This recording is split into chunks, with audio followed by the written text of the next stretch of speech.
அவரை நல்லாட்சி பண்ணட்டும். மக்கள் வந்து என்ன சொல்றாங்கன்னா பொறுத்திருந்து பார்ப்போம். ஒரு 3 மாசம் டைம். இவர் நிறைய வாக்குறுதி கொடுத்துருக்காரு இல்லையா, இந்த வாக்குறுதி நிறைவேற்ற 3 மாசத்துல எல்லாத்தையும் நிறைவேற்ற முடியுமா? சரி, ஒரு 10 வருஷம் எடுத்துங்க. திமுகவே 6 மாசம் டைம் கொடுத்துருக்காங்க. திமுக 75 வருஷம் இன்னமும் நிறைவேற்றல. நிறைய நீங்க 6 மாசம்ன்றீங்க. 75 வருஷமா நிறைய பேருக்கு இல்லை தெரியுமா? நான் இன்னமும் எனக்கு வந்து இலவசத்தை வாங்கினதே இல்லை. எனக்கு எதுவுமே கிடைக்காது. எனக்கு வந்து அது நீங்க தான் வசதியா இருக்கீங்களே, உங்களுக்கு எப்படி கிடைக்கும்? வசதியா இருந்தாலும் அரசாங்கத்தை மதிக்கணும்ல.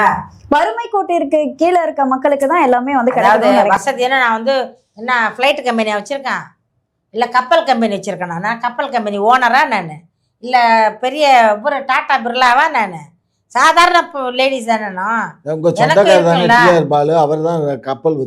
அவர் வச்சிருக்காரு கப்பல், அவர் வச்சிருப்பாரு, அவர் பிள்ளைகிட்ட கொடுப்பாரு, அவர் பொண்ணுகிட்ட கொடுப்பாரு. மக்களுக்கு ஏன் கொடுக்குறாரு? கொடுத்துருந்தாதான் ஜெயிச்சிருப்பாரு. டிஆர்பி ராஜா ஏன் தோத்தாரு மன்னார்குடியில? அவர் கொடுக்காம தானே தோத்தாரு. கொடுத்துருப்பாரு.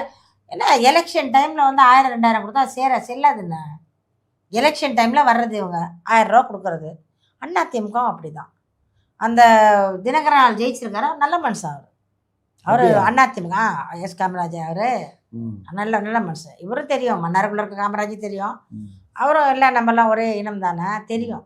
நான் போயிருக்கேன், அவர் வீட்டுக்கெல்லாம் போயிருக்கேன். நல்ல மனுஷன். அவர் வந்து நேர்மையானவர், மக்கள் நிறைய செஞ்சிருக்காரு.